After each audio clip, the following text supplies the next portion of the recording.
Anything at all? I see some hands popping up. I thought I saw him first. Please. Hi.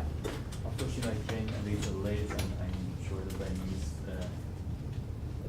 important parts of your speech. But based on what I understood from some parts of your speech, you pointed as two groups of people, as the people who practiced religion.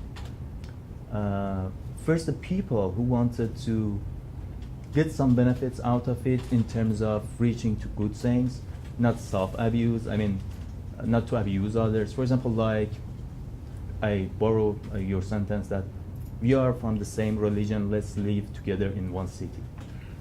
And the second group, the people who wanted to abuse others, and they wanted to get personal benefit, like asking for money or this stuff.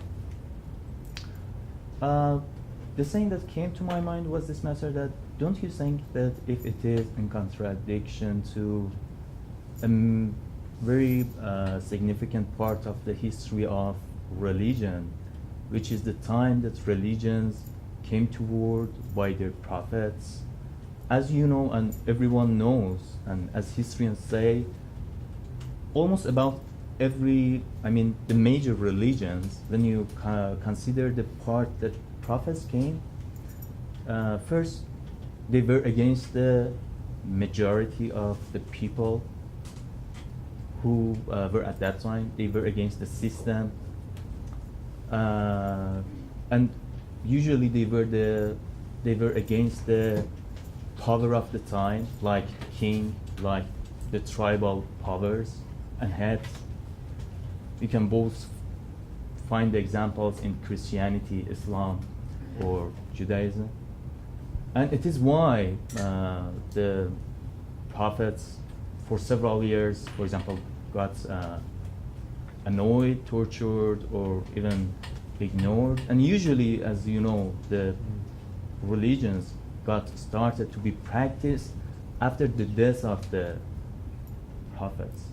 Don't you think that if we say that, this belief has come to abuse others, or to get some benefits, even for benefit of society, to make, for example, cities, then why do we see such thing for the people who initiated these beliefs?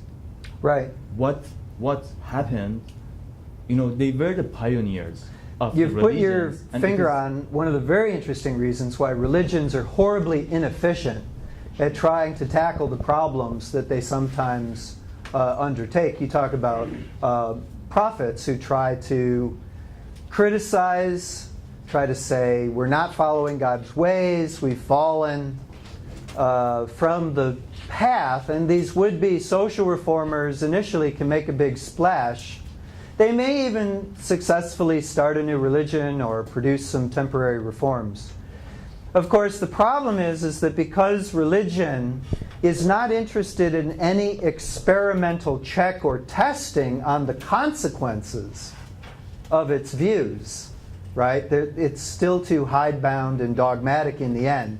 It's too easy for a religion to recapture and betray even the best insights of its own prophets. And it goes back to its old bureaucratic, traditional ways, and the people don't really, in the end, in the long run, see the benefit.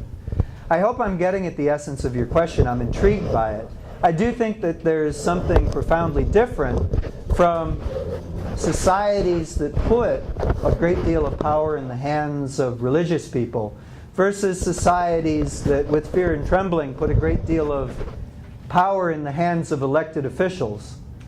Elected officials at least are answerable. There's a sort of experimental check. The people can try to remove the elected politicians from office if things aren't going well.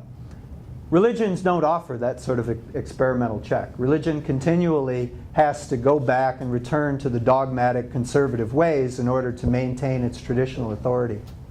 So it's this constant battle between reform, tradition, reform, tradition. It looks like an utter confusion and utterly unnecessary, and that's because it is. It's horribly inefficient. If we could get rid of dependence on traditional views, dependence on the theocrats, only interested in maintaining their own power. If we could restore some way of making sure that the people have a voice. Oh, but wait a minute, that's the humanistic Enlightenment democratic tradition, right? Trying to get rid of reliance on religion entirely. I hope I approached much of the spirit of your question, but if I didn't, perhaps someone else will chime in or pursue it further. But I do have to move on to another questioner. Sorry. I think his hand was first behind you. Yeah. Yeah. A common argument I often get is that if there's no God, there's no objective morality. Right. And I often say it's society. They say that's too arbitrary. Right. So how do you answer that? What we need is a bit of clarification of terms. Excellent example. What religious people aren't even wanting is not even so much objectivity, but something absolute. The word objective, straightforwardly out of the dictionary, means the same, right, for most or all people, right? But what religious people is they want to add a temporal or even timeless dimension. They want them both objective and unchangeable, fixed, forever permanent. Absolute would be the more technical and accurate, perhaps philosophical term. They're chasing absolutes. They're chasing things that they think everybody has to believe all the time, anywhere, forever, unchangeable. Don't think about it. Don't apply intelligence. Don't ask whether it's really working. Humanism offers objective values, but humanism itself uses the experimental process of seeing how things are working. Humanism recognizes that civilizations and technologies change over time, that science learns new things about nature, about how societies work, and these new technologies in turn change civilization. The moral rules that were objectively valuable 3,000 years ago are no longer objectively valuable today in modern societies. You can have objectivity as sort of static time slices. They ought to be true and respected as true for all people, right? But you gotta deny this timelessness business.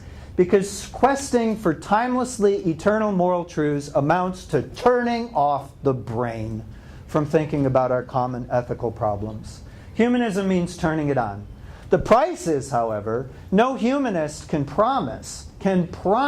guarantee with absolute certainty that something morally objective might need to be modified, adjusted, as some future distant civilization living on another planet may require. We can't make those any more than a scientist could promise you that some scientific theory commonly accepted today will never need revision in the future based on changed conditions and additional evidence. Science enjoys legitimate objectivity. Ethics can enjoy the same objectivity if we overcome our fear of change. As long as we're being intelligent about change, we needn't fear change. So the humanist offers objective moral values that we recommend to the entire planet. Human rights would be a shining example. But what exactly should count as a human right? What exactly is the list of specific rights may require adjustment and amendment over time. But this is conventional. This is our Constitution with the amendments of the Bill of Rights. We understand that the specific wording of rights needed in the 18th century is inadequate, and perhaps some of them may be entirely inappropriate in the 21st century. We may need more amendments. We may need revised understandings of the old amendments. That's why the Founding Fathers invented the Supreme Court and also allowed the states, together with Congress, to revise the Constitution. So again, as long as we are using our collective intelligence, we needn't fear change. Guess who fears change? The same people who want to turn off your brains. You see the correlation here. So don't hesitate to proclaim objectivity and understand that the religious person is asking really for something very different. I have no idea. I think he had the next, and then I'm going to try to sweep this way. Please. Do you think Obama is sincerely a Christian? And if so, should we be Oh, right. And this question popped up again. I heard on the news a couple of times a recent statement by President Obama when he was asked about his Christianity. And correct me, folks, but the part that I recall the clearest was that he said, I'm a Christian by choice. I accepted Jesus as someone that I want to follow because I respect